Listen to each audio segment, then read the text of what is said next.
Namo tassa bhagavato sammasambhadhassa. Dear Buddhists, in life, there are blessings we create that are easy to see and sins we commit that are also easy to see.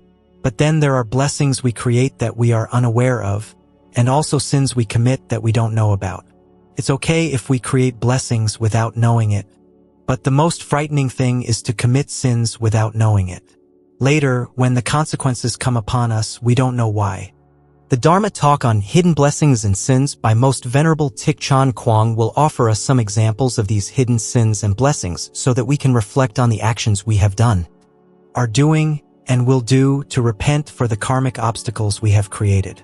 Namo tassa bhagavato sammasambhadhassa. Namo tassa bhagavato sammasambhadhassa. Dear Buddhists, as we all know, the fundamental teaching of Buddhism is the law of cause and effect, or karma. When we embrace Buddhism, we must believe in the law of cause and effect. What we sow, we shall reap. Everyone knows this. But the law of cause and effect is not that simple. There are many aspects we don't fully see or understand. It's often said, plant melons, plant beans, get beans. Similarly, if you cause suffering to others, you will suffer later. If you bring joy to others, you will be joyful later. That's the basic principle. If you steal from someone, you will frequently experience loss and theft later.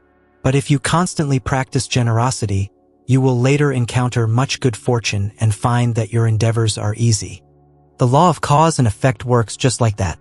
If you constantly respect those who are worthy of respect, you respect deities and saints, then later you will achieve high positions. But if you criticize and despise everyone you meet, your position will be low. Generally, the law of cause and effect is like that.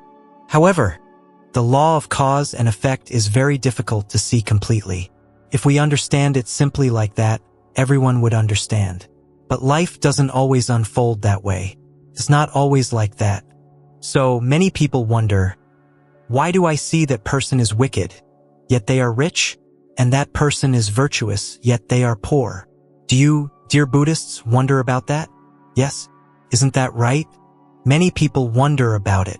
Many come to Buddhism, observe curiously, and then say, I don't fully believe in the law of cause and effect yet, because I haven't clearly seen that one reaps exactly what one sows. Then we respond like this: if everyone saw it clearly, this world would no longer have truly ethical people. Why? Oh, if you see cause and effect clearly, you will cultivate ethics, right? Why would you become unethical if you see cause and effect clearly?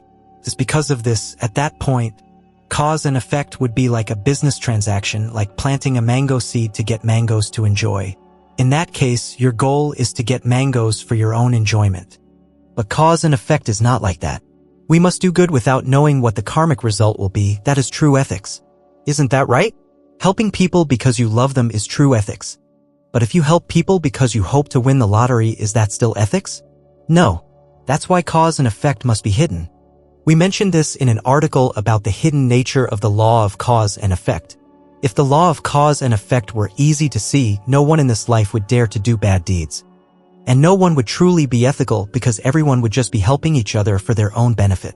Meanwhile, deities and saints want us to love and help people out of the goodness of our hearts, not because we seek good karmic results for ourselves.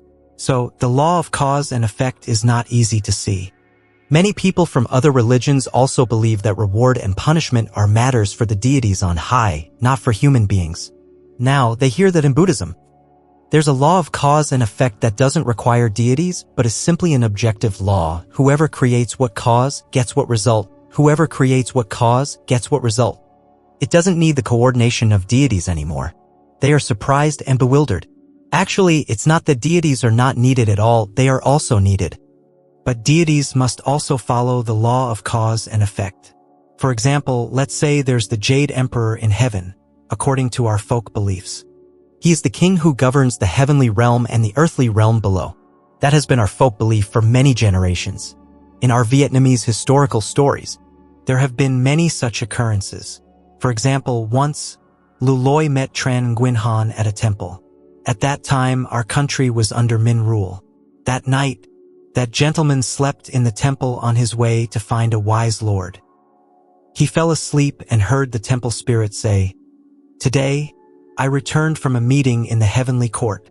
Up there, The Jade Emperor said he would entrust Lu Loi with the resistance to gain independence and become king. So, he told Quang and others to go to Tan Hoa to find Lu Loi and assist him in resisting the Min army to reclaim independence. We hear the story passed down. We don't know if it's true or false. But it gives us the belief that it seems everything on this earth is secretly arranged by some high-ranking being in heaven. We strive very hard, thinking it's only due to our efforts that we succeed. But we don't know that there's a secret arrangement by the divine beings on high. If we only understand up to that point, we still don't see the law of cause and effect. We think everything is arranged by the Jade Emperor. However, if we have the vision to see beyond that, we will realize that beyond the Jade Emperor, there is still the law of cause and effect. And the Jade Emperor must follow that law of cause and effect in making arrangements. It's not his arbitrary decision. Why did he choose Lu Loi? It's because Lu Loi's ancestors for many generations were people who accumulated merit. Lu Loi himself, in previous lives, was someone who accumulated much merit. So now he is entrusted with the heavy responsibility of regaining independence for the nation and founding an entire dynasty that lasted for several hundred years for our country. So, everything has a deep cause and effect. Therefore, when we understand this, if people from other religions come and ask us about the law of cause and effect, we also explain it clearly to them. This is an absolute law that governs even deities, and justice must also follow the law of cause and effect. However, we believe in the law of cause and effect to have the strength to practice. Not to believe in the law of cause and effect and then do good deeds while hoping for good karmic results. That is no longer ethical. Knowing to do good but losing ethics in one's heart, this is a great loss for us. How can we believe in cause and effect, believe that good and bad karmic results correspond, but still love everyone in our hearts? We do good because we love people, not because we hope for karmic results. That's the difference. So, the law of cause and effect is not easy to see. Today, we want to talk about the topic of hidden blessings and hidden sins. There are blessings we create that are easy to see, and sins we commit that are easy to see. But there are blessings we create our whole lives that we don't know we are creating. There are sins we commit our whole lives that we don't know we are committing. That's what's truly frightening.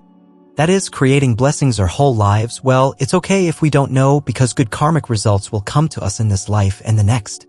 But the most frightening thing is when we commit sins without knowing it, so our entire life we silently, subtly, hiddenly commit sins, and when the karmic result comes, we suffer and don't understand. We say, why? I didn't do anything wrong. So why are the karmic results so bad? This is what's truly frightening. So today, we're talking about hidden blessings and hidden sins, but we'll focus more on hidden sins. That's what's frightening, so we can avoid them in our lives. Sometimes unknowingly. We commit sins our whole lives without realizing it. Then when we are rebuked, we say it's unjust because we didn't do anything. But in truth, we have been doing it our whole lives. Today, we will discuss this. This is very, very difficult to see in life. We have inadvertently, many times, done good deeds that we ourselves didn't know, just as we have done bad deeds that we ourselves were unaware of. The unaware part is what we're talking about today. For example, suppose you are careless and unhygienic. After eating a banana, instead of putting the banana peel in the trash, you just throw it anywhere and run off. Perhaps because you're in a hurry and forget to hold the peel. Then another person, carrying a money bag, walks by, slips on your banana peel, falls, sprains their hand or leg, and can't walk anymore, so they have to go back. But unknowingly, a gang of robbers was waiting for them down the road. Because they slipped on your banana peel, got hurt, and turned back, they weren't robbed. In that instance, you helped them, but you didn't even know it. You didn't know that you just created a blessing without realizing it. No one knew. Or, for example, you order an item from a store and arrange to pick it up in the afternoon. Then you forget or arrive very late, causing the store owner to wait endlessly, unable to go home. While they are waiting, a gas cylinder in the store leaks and catches fire. Because they were present and hadn't locked up to leave, they were able to extinguish the fire in time. Your late arrival wasn't intentional, but it unexpectedly saved the store from being destroyed by the fire, saving all their property. In our lives, sometimes we inadvertently create blessings without knowing it, and there are many such instances, not just a few. We just think it's normal, but it's actually like that. It's the same in life. For example, now there's a traffic policeman standing in the middle of the road, especially in crowded cities. He just follows orders from above. If it's the law, then anyone who violates the law gets fined. He doesn't care who it is. If someone runs a red light, he whistles and pulls them over for a fine. If someone carries 3 or 4 passengers, he pulls them over for a fine. If someone crosses the line, he pulls them over for a fine. He just does it normally, not knowing anything. But his whole life he stands there inhaling dust outdoors, and then when he gets a bit older, he gets lung cancer and dies. That's the end of the story. It's like 2 + 2 = 4. But who knew that because he was so strict, always fining those who violated the rules, he prevented countless traffic accidents. He died, but in the next life, he became a person who experienced much good fortune in life, much peace in life. He had cars, houses, money, and wealth, and he himself didn't know why. He didn't know why he was rich in the next life. He didn't know that it was just because in his previous life, he strictly upheld traffic laws. This is a blessing that was created unknowingly. He just thought he was following the law, fulfilling his duty, but unexpectedly, it became a great blessing. Or there was an old man in the village. He was old and retired, so he didn't have the strength to do anything extra or contribute anything to life or to his family's economy or to society. He was retired, but he only had his daughter who would go for a walk every morning. Often on his walk, his sandals weren't very good, so he would often pay attention to the ground. If he saw any broken glass or thorns, he would poke them and throw them off the road so he wouldn't step on them. He was old and weak, walking with a cane, slowly strolling around every morning. He would just pick up a few pieces of glass or a few thorns that someone had carelessly dropped. It didn't seem like much, but it became a blessing, a hidden blessing. That hidden blessing prevented so many people walking on the road from stepping on them, getting injured or falling. Sometimes children running barefoot outside would step on them. Just like me when I was little, I ran barefoot playing with neighbors and stepped on a broken eucalyptus oil bottle. It shattered and 3 or 4 pieces of glass got stuck in the sole of my foot. So, that person who just picked up glass and thorns and threw them away, he thought he was just doing it for himself. He didn't think anything of it. But in the next life, he received a lot of blessings because he made the road less dangerous. That also became a blessing. Those are hidden blessings that we don't know about. Hidden blessings that we don't know about. Or sometimes mischievous children pick fruit in the forest, break it open, throw the seeds around, and a few years later, those seeds grow into forests, providing shade for an entire area and becoming an ecological zone. Often, we just think we're playing and don't realize that we've created a hidden blessing by creating an ecosystem, shade, and attracting birds, which creates a different kind of life. So, in life, there are blessings we create that we are unaware of. When we receive blessings, we don't even know why. Sometimes, in America, there are newspaper reports about a man who won hundreds of millions of dollars in the lottery. But when you look back at his life, you don't see him doing any special good deeds. He seemed to live a normal life, went to work, waited for his monthly salary, and that's it. He was a completely ordinary person. But why did he win hundreds of millions of dollars in the lottery? That's not a small amount, it's incredibly huge for an ordinary person. That's also due to some hidden blessings that he created over 1 or 2 lifetimes without knowing it. That's why in this life, he's nothing special, nor is he particularly more ethical than anyone else. He just lives a normal, ordinary life, but those hidden blessings were so great that they brought him very special fortunes. So that's about hidden blessings. Now, when we talk about hidden sins, that's frightening. Often, we commit hidden sins without realizing it. Let's analyze a bit more about hidden sins so we can see and avoid them. As for hidden blessings, it's okay if we don't know because the karmic results will naturally come anyway. But the frightening thing is hidden sins because when the karmic results come, we feel wronged and don't know why. We say, why? I didn't do anything evil, so why am I suddenly losing a leg? Or, I didn't do anything evil, so why am I suddenly getting arrested and jailed? But actually, there are hidden sins. So today, we're talking about these hidden sins. Sometimes, when you enter a pagoda and see cages of birds, you immediately know that the Venerable monk wants to create an ecological environment with the sound of birds chirping for joy. But the hidden sin is that later, the Venerable monk will go to prison without knowing why. Can you keep fish? Yes, you can. But the pond should be large enough so that the fish don't feel confined. If you keep fish in a small bowl and they feel confined, you will also have to pay the karmic price. These are subtle, hidden things that we don't realize. We think we're keeping fish for fun, for beauty, for everyone to enjoy, but we're planting the seed of being imprisoned without knowing it. That's the hidden sin. For example, if you like using wooden furniture, because nowadays houses made of wood look very luxurious. Unintentionally, you are promoting deforestation. Promoting deforestation means losing life on this planet. And if all life on this planet is lost, then what? The Earth will become an apocalypse, just as scientists today are beginning to believe that there was once life on Mars, with forests, water, skies, trees, and people, and that their civilization was very advanced. They are starting to believe this. Now, satellites photograph canals that look like flowing water, like straight irrigation canals, meaning they once had water and life. But now it's all gone. Why? The reason is that in the past, on Mars, they built houses and temples using too much wood. Today, our Earth is also suffering from this.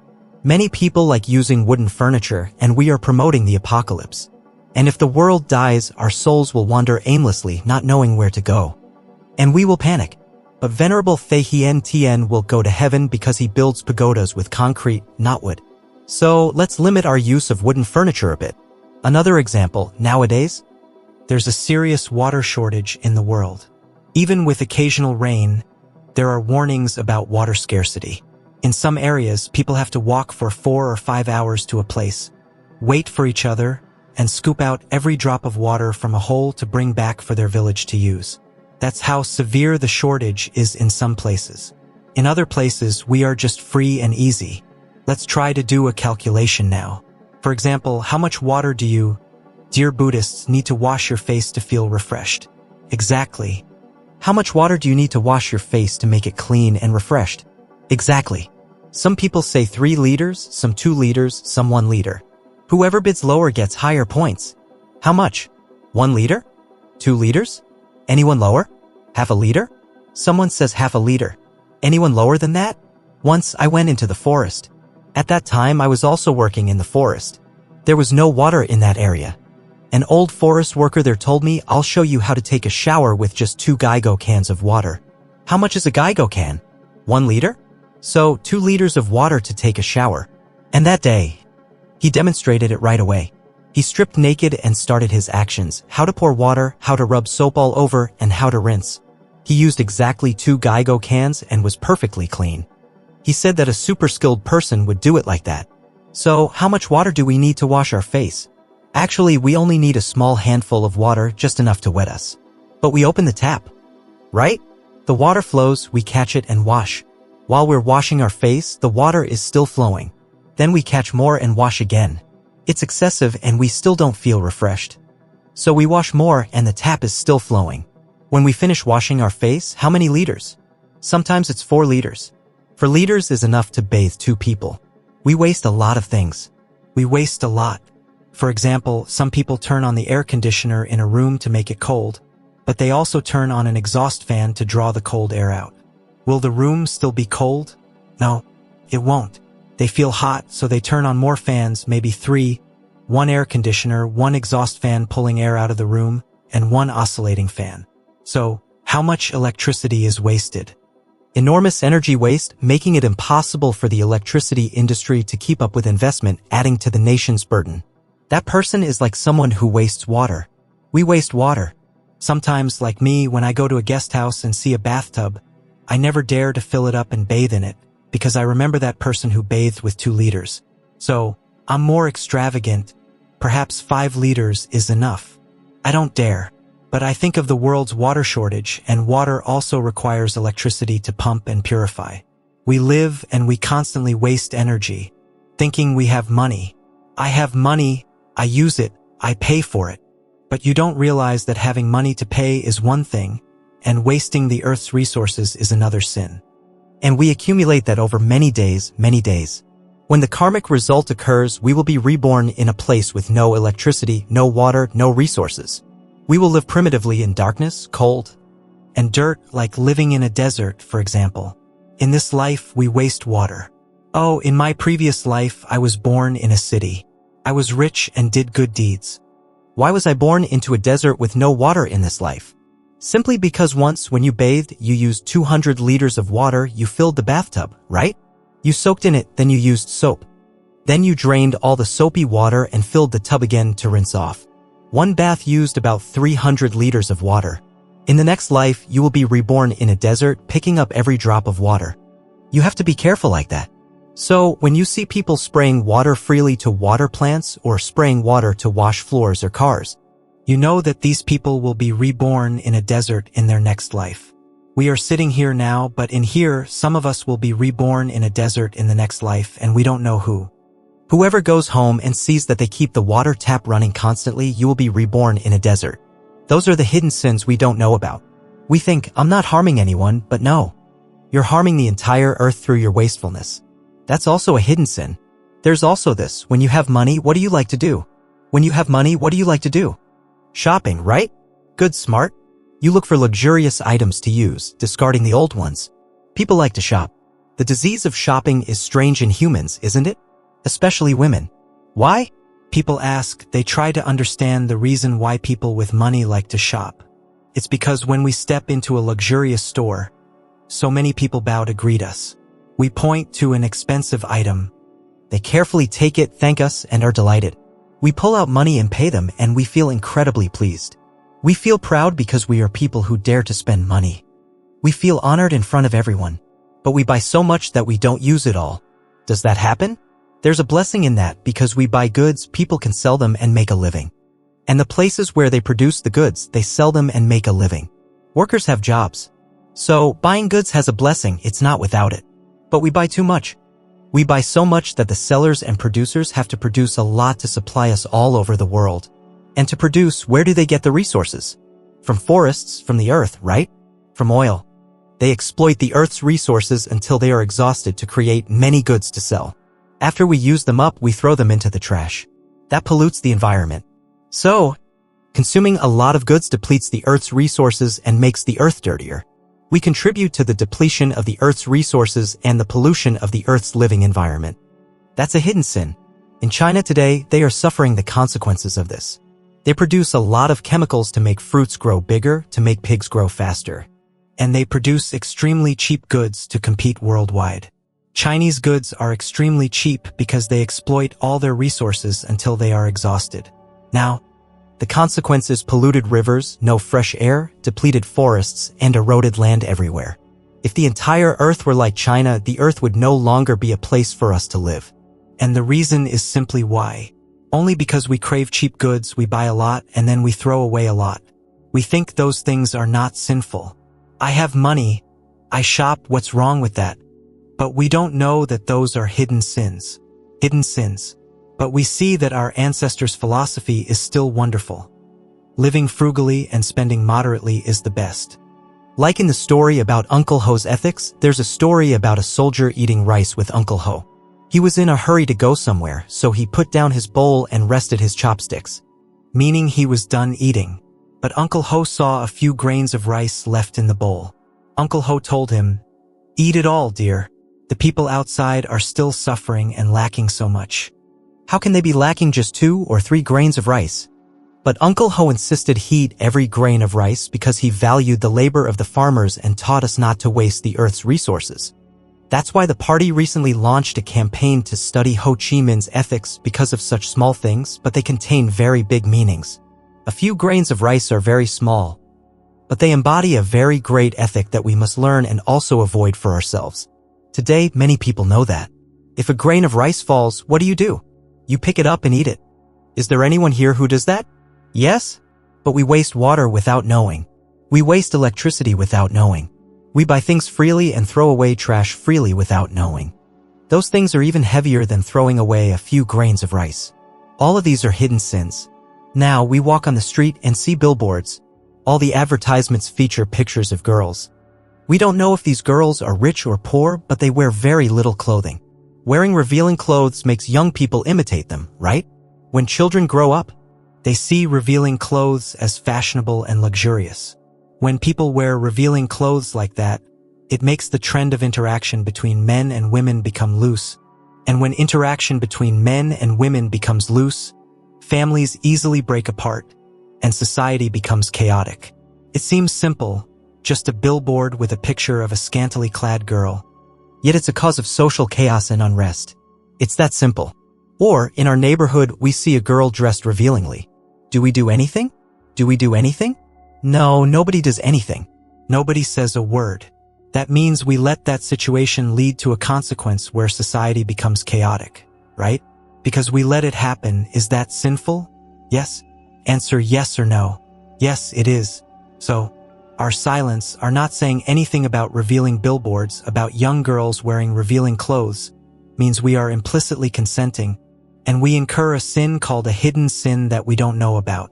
We just think, oh, let her family teach her, and let the government worry about the billboards. But unknowingly, we are incurring indirect sin.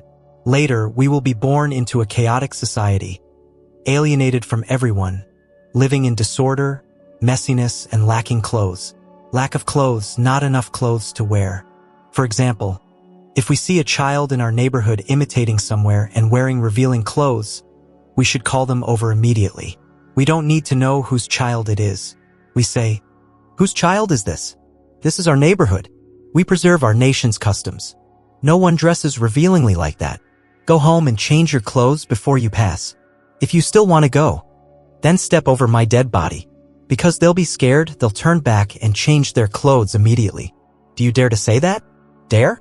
When you retire and have nothing to do, just grab a stick and sit at the end of the road at the entrance to the neighborhood. Anyone who comes out must be dressed properly to pass. Otherwise, they must step over your dead body to leave the neighborhood. Do grandmothers dare to do that?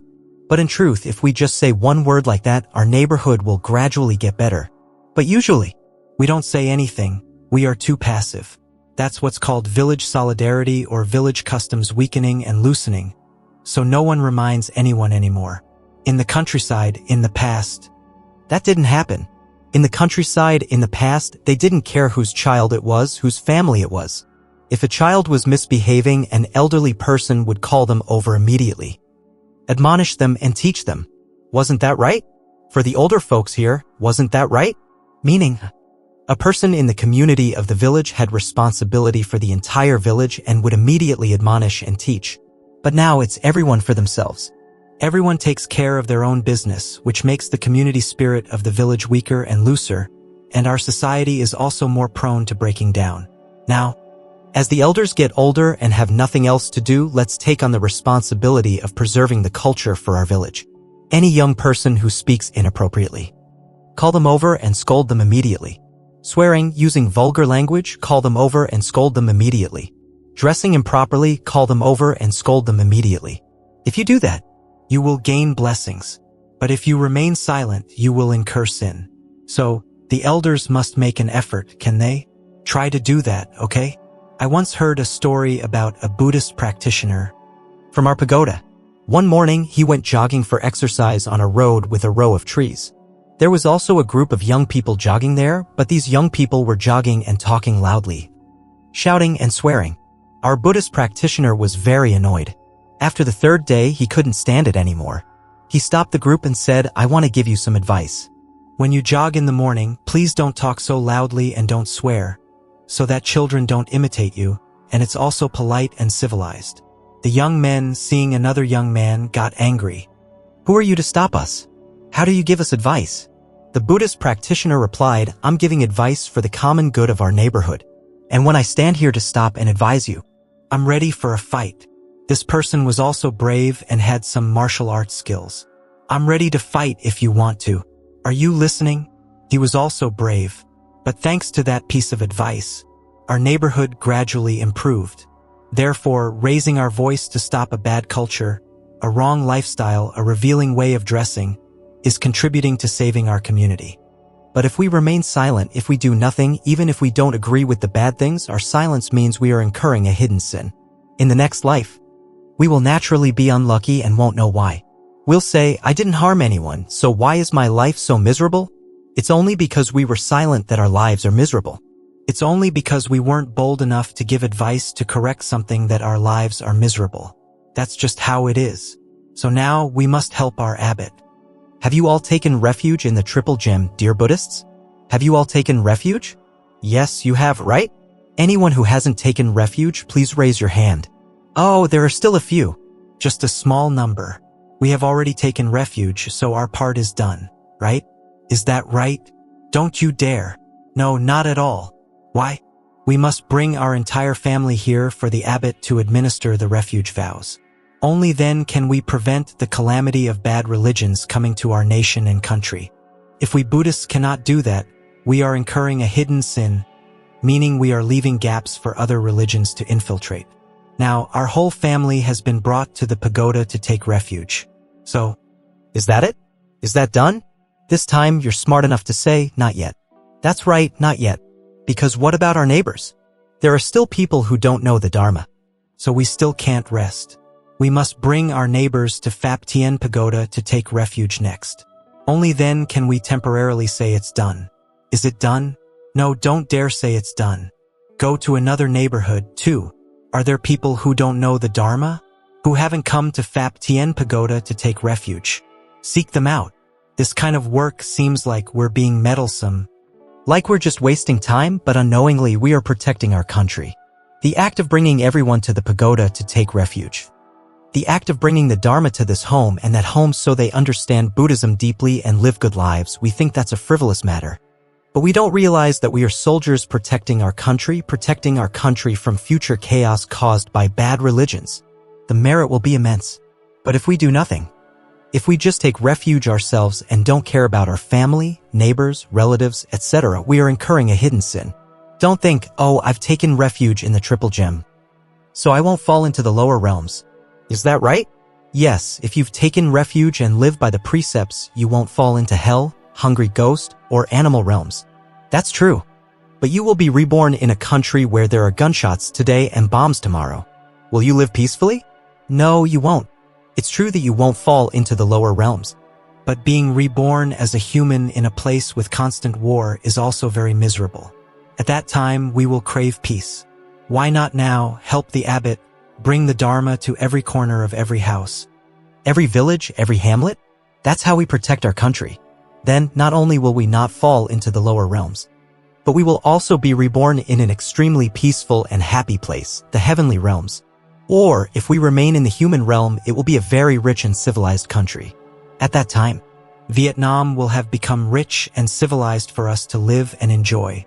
These are things that seem like we're doing nothing, but are actually sins. So we see this, for example, you invite someone to the pagoda. That person says, only evil people need to practice. I'm not evil, I don't need to practice. Does that sound right? At first glance, it seems right. This person lives without violating the law, doesn't curse or scold anyone, doesn't snatch or deceive anyone. So that means they're already practicing, right? So why do they need to go to the pagoda to practice? Well, maybe we've been a bit mischievous, right? So now we go to the pagoda to repent and prostrate to the Buddha. We think like that. We think that good people don't need to practice. But it's not like that. Actually, a person who does nothing wrong himself can still incur a hidden sin. Isn't that scary? You don't do anything wrong, but you're still incurring a hidden sin. Hidden sin? How so? Why is it a hidden sin if you don't do anything wrong? A hidden sin is like this. Is there anyone who lives their entire life alone, without interacting with anyone, like an isolated island? No, right? No one lives in this world without having relationships with everyone else. That's a given. Except for someone who occasionally gets lost on an isolated island, just one or two people, and they still try to find a way to join a group to return to human society. Because no one can stand living alone on an island. Here, we always live with everyone in a common community. You are good, you don't do anything wrong. But there are still people in your community who are doing wrong and you do nothing about it. That means you are being irresponsible. So you think, oh, he didn't do anything wrong.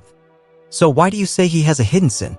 His hidden sin is that he was irresponsible towards the community. He was good, but many people were not good and he didn't try to make them better. So, he still incurred a hidden sin. In the next life, he will still be reborn in a place of struggle, killing, and suffering, not a place of blessings. Understanding this, we realize that a Buddhist disciple living in this world must live with full responsibility. If we are not doing anything wrong, we must also ensure that everyone else also does not do anything wrong. Our community must all become good, only then can we avoid hidden sins. If we just go to the pagoda every day, chant Namo Amitabha Buddha, recite sutras, and live peacefully without violating the law, thinking that's enough, then no, I tell you, you are still incurring a hidden sin. You must ensure that everyone in your village and neighborhood also becomes good, knows how to love each other, upholds the laws of the state, upholds the precepts of the Dharma, etc. Only then can you escape hidden sins. Are you afraid, Buddhists? Are you afraid? You can't just practice quietly by yourself, okay? And here, how many kilograms of beef do people eat per day? How many taels of meat per day? I saw a vegetarian restaurant with the sign, there are 2 easily remembered lines of poetry if you want to know the source of war. Listen to the slaughterhouse's screams in the night. So, during the day, people come to eat, but late at night, they have to wake up to kill and butcher. And those animals suffer terribly, screaming and crying. And the screams of those animals later become the desperate cries of humans when war devastates. So, the cause of war, the immediate cause, is the invasion of one country by another, but the distant cause is the karma of killing by sentient beings. People eat each other's flesh, wild animals eat each other's flesh, and animals eat each other's flesh. And especially humans. Humans consume an incredibly huge amount of meat. Animals eat meat, but they don't get full in the forest. It's very difficult for them to catch an animal to eat. Usually, they constantly face starvation, only occasionally catching an animal.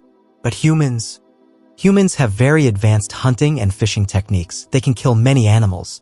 And they also raise and kill animals en masse. So, the karma of killing by humans is very heavy. And why do they have to kill? Because there are people who buy meat to eat.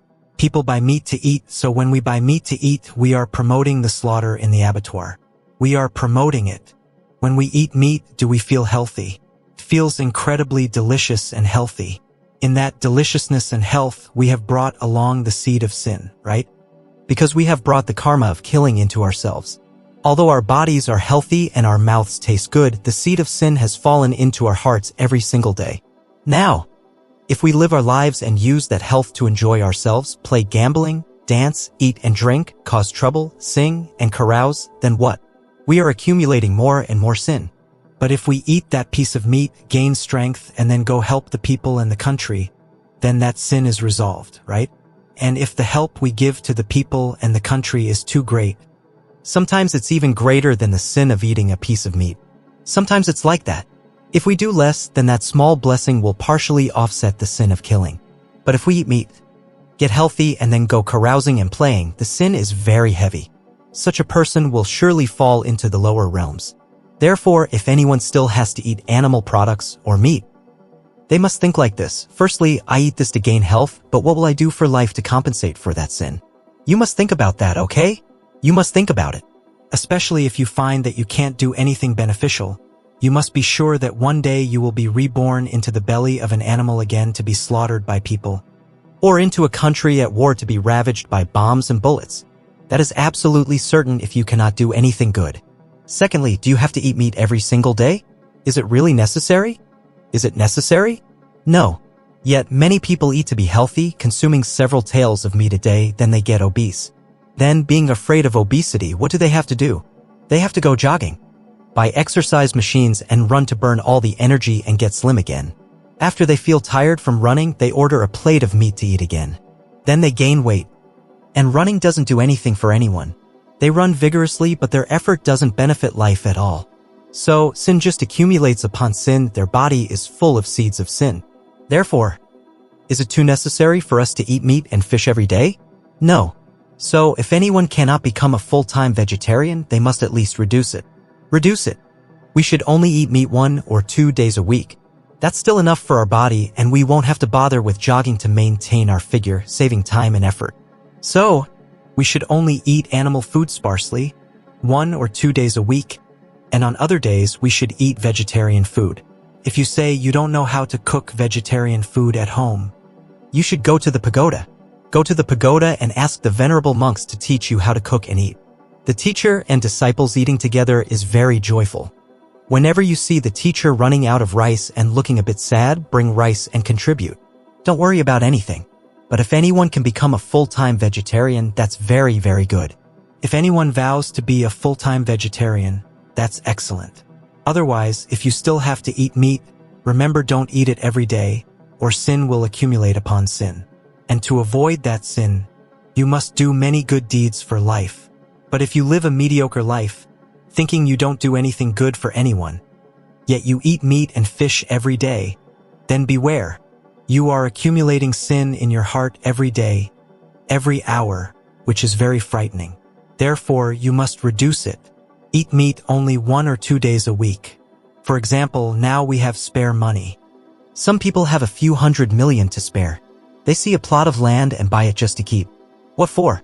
To sell when the price goes up to make a profit. What is that profession called? What is that profession called? Land speculation. If the price doesn't go up, they don't sell. We think that people are getting more and more numerous, but the earth is not expanding, right? Land is getting narrower and narrower because sea levels will rise and gradually encroach, so land will definitely get narrower and narrower.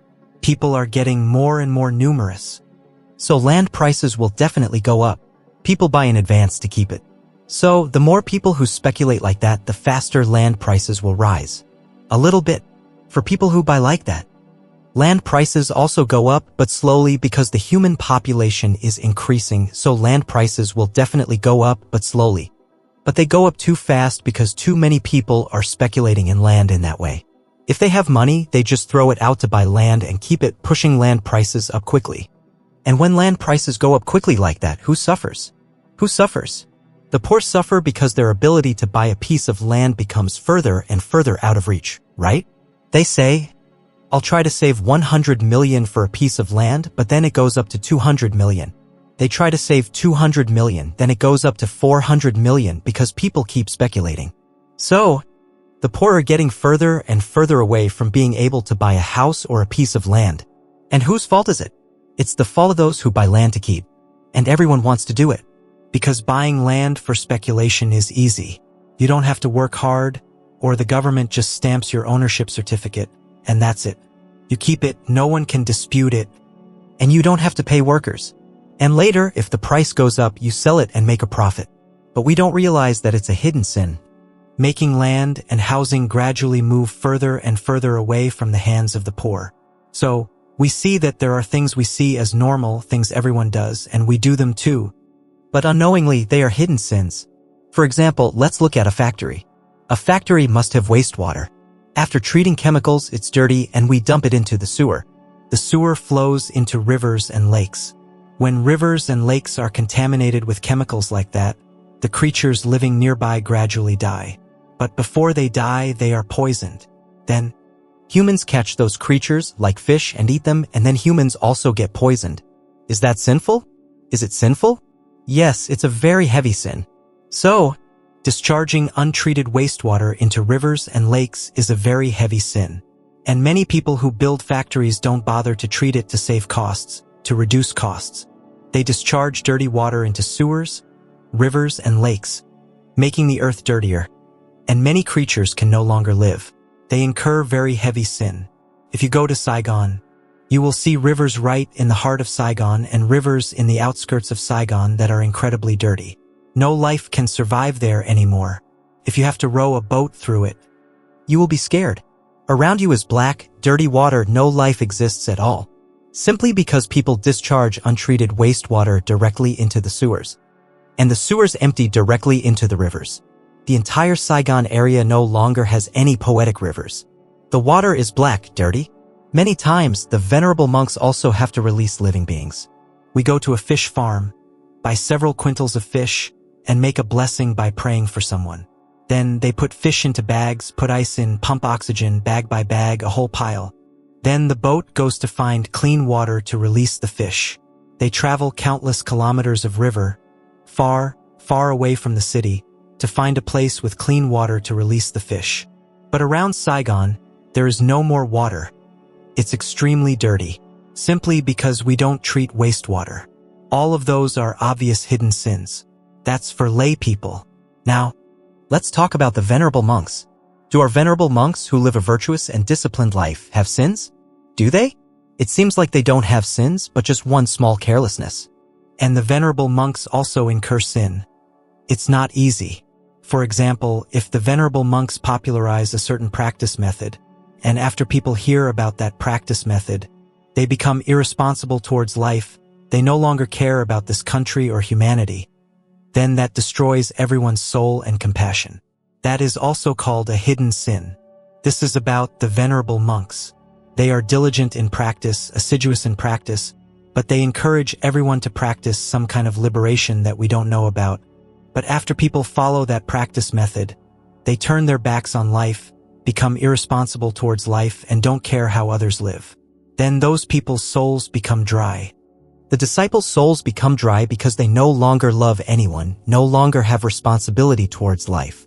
When a soul is dry, that disciple gradually loses their blessings. They no longer have blessings. And when the disciples become dry and without blessings, what about the teacher? The teacher incurs very heavy sin. The teacher incurs very heavy sin and that teaching. Beware, if it's propagated for thousands more years, the harm will be immeasurable. That's why people say this. A bad doctor, what happens? Kills a life. He gives the wrong medicine. That person dies. The government bans him from practicing. Killing one person is enough.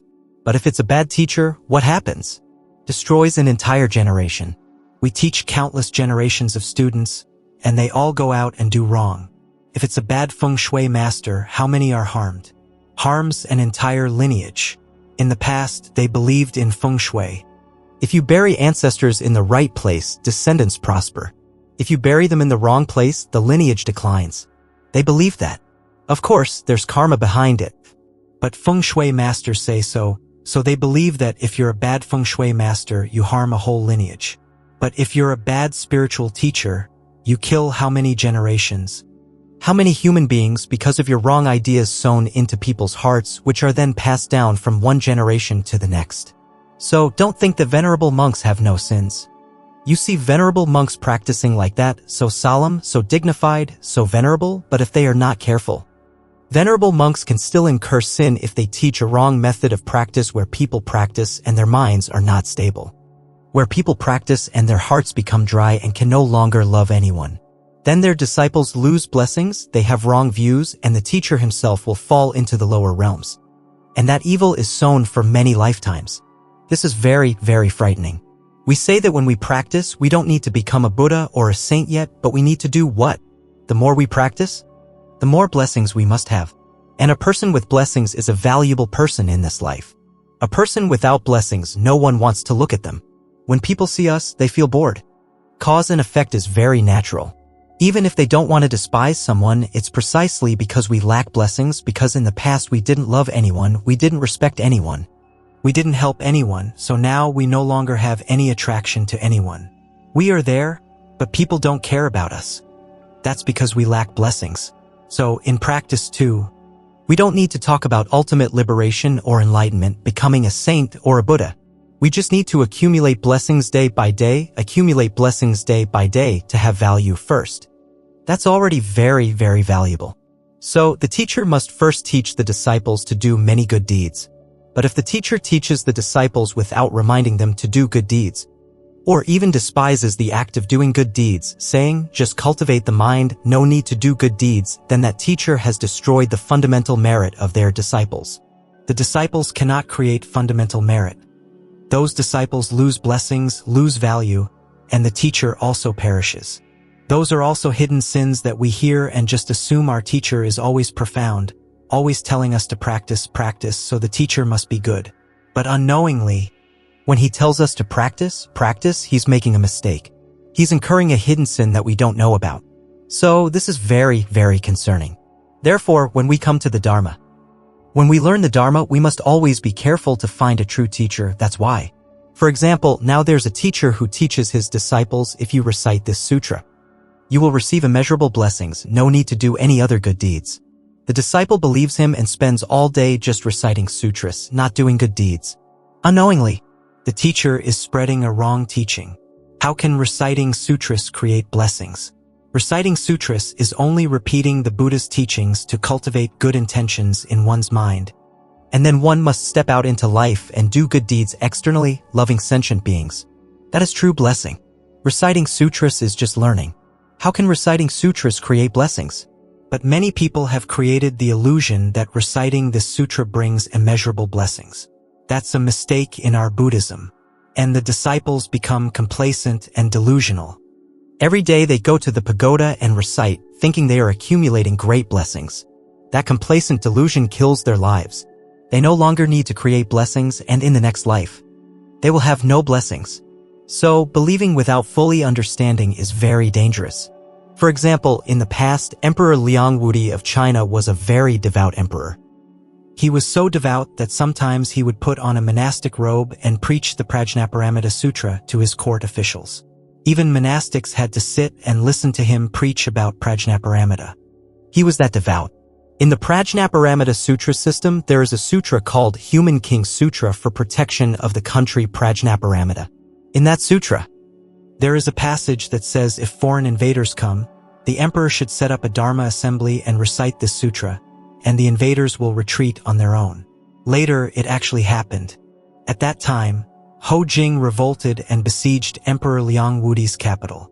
Emperor Liang Wudi didn't try to devise a strategy to resist, but instead believed in the sutra, set up a Dharma assembly, and recited the Human King Sutra for protection of the country Prajnaparamita. He recited and recited until supplies ran out and soldiers deserted. Ho Jing broke in and killed him. The sutra was not understood correctly. Why? Because we understood it literally. Perhaps there was some figurative meaning, but we thought that merely reciting the sutra would make the invaders retreat. How can reciting a sutra make invaders retreat? Therefore, sometimes a sutra says that reciting it brings great merit. And we confidently believe that, become complacent, and that leads to disaster.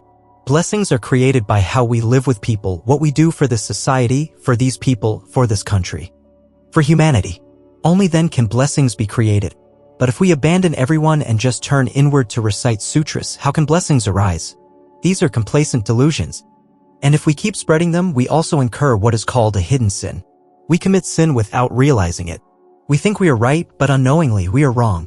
That's also a hidden sin. So, here's another example. Suppose you, dear Buddhists, meet someone wearing a monastic robe. They have a shaved head, wear a kasaya, carry an alms bowl, and are going for alms. But their alms round is misguided. They only ask for money, not food. If someone offers food, they refuse. If someone offers money, they take it. Is that right or wrong? Completely wrong. Because a true monastic going for alms only takes food and never touches money. And nowadays, the Sangha does not encourage going for alms because they are afraid of mixing with fake monastics. There are many fake monastics. We see them in tourist areas, fake monks carrying alms bowls, begging, asking for money, especially dollars. The more dollars, the better. This disgraces the entire Sangha. So, a Buddhist practitioner, meaning a beggar, disgraces the entire Sangha. And we know they are not real monastics, they are fake monastics. But what do we do when we see them? What do? We do nothing, right? Does anyone do anything? Nothing. So, what about us? Are we right or wrong? That person is wrong, but we do nothing. So we also incur sin along with them. We are incurring a hidden sin, meaning we are allowing that person to destroy the reputation of the Sangha and we do nothing about it. So, we are also incurring sin. The other day, I went to a pagoda in Futho province, Hong Long Pagoda, and met Venerable Minduk, the abbot of Hong Pagoda. He told a story. When he went to Viet Tri Town, he saw a fake monk. He knew he was a fake monk going for alms. So, he stopped his car and asked, "Venerable, please show me your papers. What pagoda are you from? Where are your monastic papers?" That person stammered and left.